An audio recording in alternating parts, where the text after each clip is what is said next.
ý nghĩa chữ hiếu trong mùa Vu Lan và phong tục cài hoa hồng đỏ hoặc trắng. Trong không khí se lạnh của những ngày tháng 7 âm lịch, khi những cơn mưa ngâu rơi lất phất như lời nhắc nhở về sự vô thường của kiếp người, khắp các ngôi chùa cổ kính trên dải đất hình chữ S lại rộn ràng với mùa Vu Lan, dịp lễ báo hiếu thiêng liêng nhất trong năm. Đây là thời khắc con cái hướng lòng về cha mẹ, suy ngẫm về chữ hiếu, giá trị đạo đức cốt lõi đã ăn sâu vào máu thịt dân tộc Việt Nam từ bao đời. Qua lăng kính Phật giáo, Nho giáo và văn hóa truyền thống, chữ hiếu không chỉ là trách nhiệm mà còn là nguồn cội của mọi thiện pháp, là nền tảng xây dựng một xã hội nhân văn. Đồng thời, phong tục cài hoa hồng đỏ và trắng lên ngực áo trong ngày Vu Lan đã trở thành biểu tượng cảm động, gợi lên niềm vui, nỗi buồn và lời nhắc nhở về sự báo đáp kịp thời. Hôm nay, chúng ta sẽ cùng khám phá hành trình của chữ hiếu qua mùa Vu Lan. Từ nguồn gốc cổ xưa đến ý nghĩa sâu xa trong đời sống đương đại, và lý do đằng sau những bông hoa đỏ thắm hay trắng tinh khiết ấy. Nguồn gốc mùa Vu Lan và chữ hiếu. Mùa Vu Lan, hay còn gọi là lễ Vu Lan Bồn, bắt nguồn từ một truyền thuyết cảm động trong kinh Vu Lan Bồn của Phật giáo Đại Thừa. Câu chuyện xoay quanh Đại Đức Mục Kiền Liên, một vị tỳ kheo chứng quả A-la-hán, sở hữu thần thông biến hóa tự tại. Sinh ra trong gia đình Bà La Môn giàu có tại Ấn Độ cổ đại, Mục Kiền Liên từ nhỏ được cha mẹ nuông chiều. Cha ông là người hiền lành, tin Tam Bảo, nhưng mẹ ông là bà Thanh Đề thì lại keo kiệt, tham lam, thường khinh miệt các vị sa môn và không bố thí cho kẻ nghèo khổ.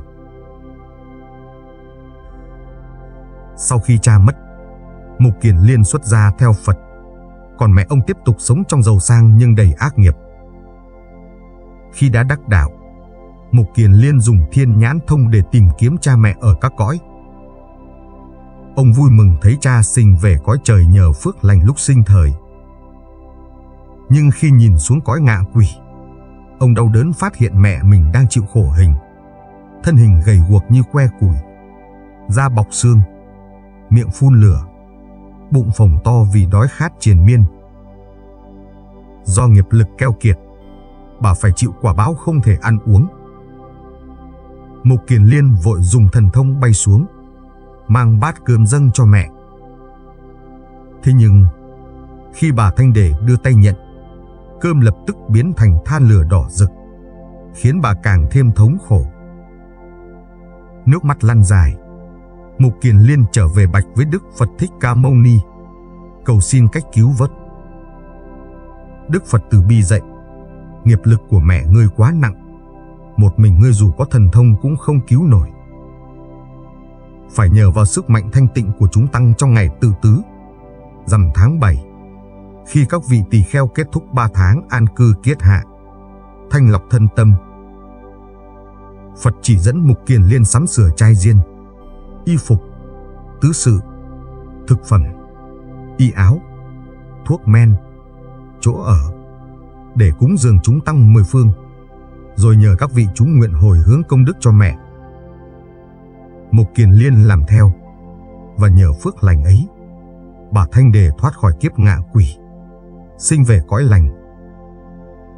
Từ đó, ngày rằm tháng 7 trở thành dịp Vu Lan báo hiếu, nhắc nhở chúng sinh rằng chữ hiếu là đạo lớn nhất, vượt qua mọi giới hạn sinh tử. Kinh Vu Lan Bồn không chỉ kể câu chuyện cứu mẹ, mà còn nhấn mạnh ý nghĩa sâu xa của chữ hiếu. Đức Phật dạy, cha mẹ là hai vị Phật sống tại gia, báo hiếu cha mẹ là báo hiếu Tam Bảo.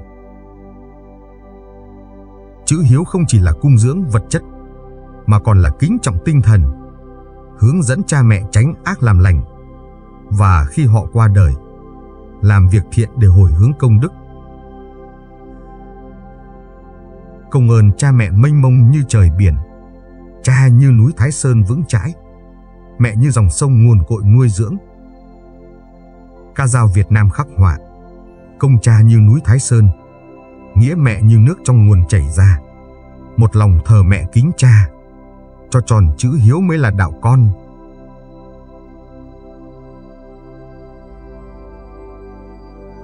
Chữ hiếu trong văn hóa Việt Nam. Chữ hiếu không chỉ là giá trị Phật giáo, mà còn là nền tảng của Nho giáo, ảnh hưởng sâu sắc đến Việt Nam qua hàng nghìn năm. Khổng Tử trong Luận Ngữ dạy, hiếu là gốc của nhân, là nền tảng của mọi đạo đức. Trong Hiếu Kinh, ông kể 24 tấm gương hiếu thảo, như Lão Lai Tử giả vờ ngã để cha mẹ vui, hay Quách Cự chôn con để nuôi mẹ. Những câu chuyện này lan truyền ở Việt Nam, trở thành bài học cho trẻ em qua lời ru, ca dao. Một câu chuyện dân gian nổi tiếng là về cậu bé chăn trâu Tích Chu. Tích Chu mồ côi cha, sống với bà nội già yếu. Một lần, cậu bắt được con chim quý, định bán lấy tiền mua thuốc cho bà. Nhưng chim xin tha, kể rằng nó cũng có mẹ già. Cảm động, Tích Chu thả chim, và sau đó, cậu được trời thưởng cho kho báu. Câu chuyện nhấn mạnh, hiếu thảo không chỉ với người, mà còn là lòng nhân ái với muôn loài. Trong sử sách Việt, chữ hiếu được ghi dấu qua các bậc vua chúa. Theo Đại Việt Sử Ký Toàn Thư, vua Lê Thánh Tông nổi tiếng hiếu thảo, thường xuyên thăm nom, ban thưởng để mẹ vui lòng.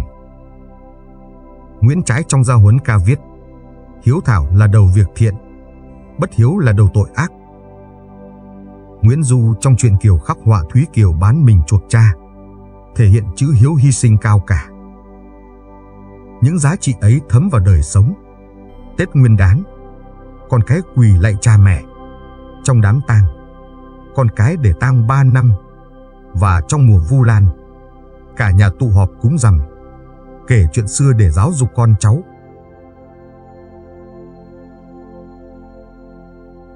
Phong tục cài hoa hồng đỏ hoặc trắng.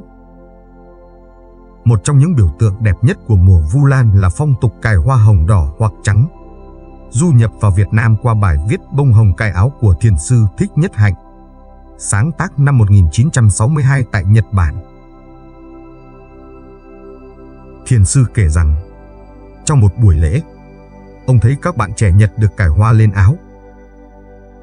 Hỏi ra mới biết, hoa đỏ cho những ai còn mẹ, hoa trắng cho người mồ côi mẹ.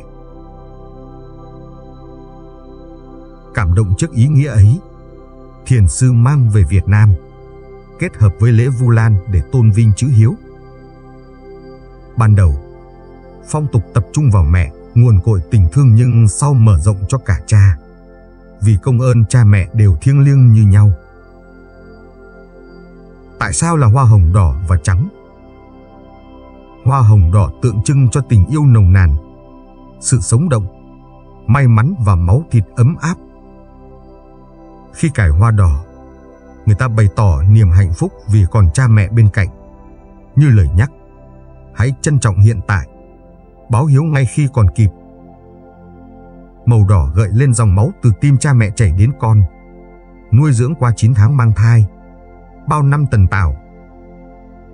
Ngược lại, hoa hồng trắng đại diện cho sự tinh khiết, tang tóc, nỗi nhớ thương và vô thường.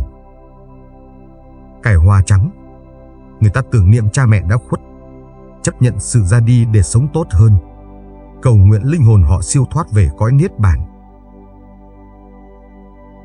Có nơi dùng thêm hoa hồng cho còn mẹ mất cha, hoa vàng cho còn cha mất mẹ, nhưng phổ biến nhất vẫn là đỏ và trắng. Trong lễ Vu Lan tại chùa, sau pháp thoại, mọi người hát bài Bông hồng cài áo của nhạc sĩ Phạm Thế Mỹ. Một bông hồng cho em, một bông hồng cho anh, và một bông hồng cho những ai đang còn mẹ. Rồi từng người cài hoa cho nhau, nước mắt lăn dài vì xúc động. Những ai cài đỏ cảm thấy biết ơn, những ai cài trắng học cách buông xả. Thiền sư Nhất Hạnh viết, nếu hôm nay bạn còn mẹ, bạn sẽ có một bông hồng đỏ thắm cài trên áo. và bạn sẽ thấy sung sướng biết bao. Nhưng nếu mẹ bạn đã qua đời, bạn sẽ có một bông hồng trắng và bạn sẽ thấy xót xa. Nhưng đừng buồn, vì mẹ bạn vẫn còn đó, trong tim bạn, trong dòng máu bạn, trong từng tế bào của bạn.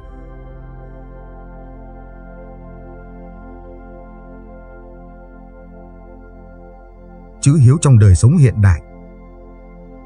Trong xã hội hiện đại, khi cuộc sống hối hả, chữ hiếu trong mùa Vu Lan càng mang ý nghĩa thực tiễn.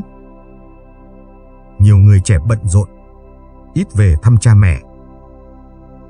Vu Lan nhắc nhở, hãy gọi điện hỏi han, nấu bữa cơm, lắng nghe tâm sự, đưa cha mẹ đi khám bệnh hay du lịch. Đối với những ai cha mẹ đã mất, hiếu là cầu siêu, làm việc thiện để hồi hướng. Một câu chuyện thực tế, anh Huy ở thành phố Hồ Chí Minh, bận rộn kinh doanh, ít về thăm mẹ ở quê. Vu Lan năm ngoái, anh cài hoa đỏ, nhưng mẹ bệnh đột ngột qua đời. Năm nay, anh cài hoa trắng, hối hận vì chưa kịp nói lời yêu thương. Từ đó, anh dành thời gian cho gia đình, tham gia cúng cô hồn để bố thí. Một ví dụ khác, bà cụ Lan ở Hà Nội, mồ côi mẹ từ nhỏ. Mỗi Vu Lan bà cài trắng và kể chuyện cho cháu nghe về bà ngoại. Qua đó, các cháu học chữ hiếu, biết ơn ông bà. Một câu chuyện khác, bà lão nghèo ở Hà Nội, con trai làm ăn xa, ít về. Mùa Vu Lan, bà đến chùa, cài hoa đỏ cho mình, vì bà nghĩ con vẫn còn mẹ. Nhưng con bà, ở xa, cài hoa trắng vì nghĩ mẹ đã mất liên lạc. Dù hư cấu, câu chuyện nhắc về sự kết nối gia đình. Chữ hiếu còn lan tỏa ra xã hội, giúp đỡ người cao tuổi cô đơn, xây nhà tình thương, phóng sinh chim cá. Những việc thiện này không chỉ báo hiếu cha mẹ đời này, mà còn nhiều kiếp trước. Phật giáo dạy, báo hiếu giúp tích đức, giảm nghiệp chướng, mang lại bình an. Vu Lan và xá tội vong nhân.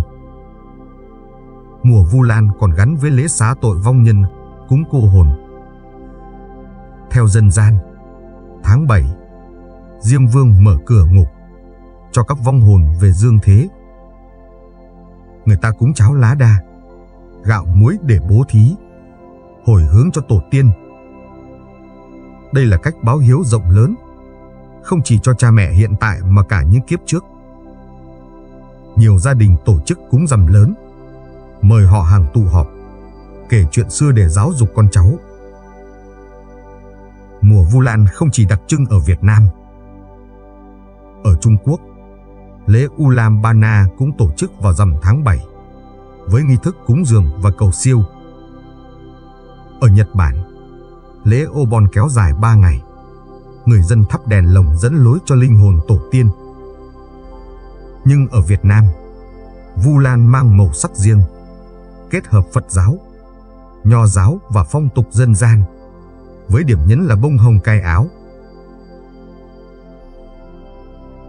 Chữ hiếu trong mùa Vu Lan là đạo lý bất diệt, dạy con người biết ơn nguồn cội, sống có trách nhiệm.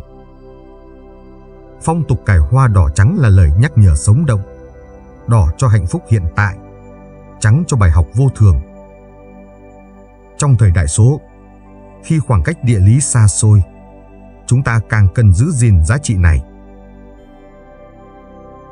Hãy hành động ngay hôm nay. Một cuộc gọi, một bữa cơm, một lời xin lỗi, hay một việc thiện. Đừng để ngày mai cài hoa trắng mới hối tiếc. Mùa Vu Lan an lành đến với mọi nhà. Mong mỗi người đều tìm thấy bình an trong chữ hiếu.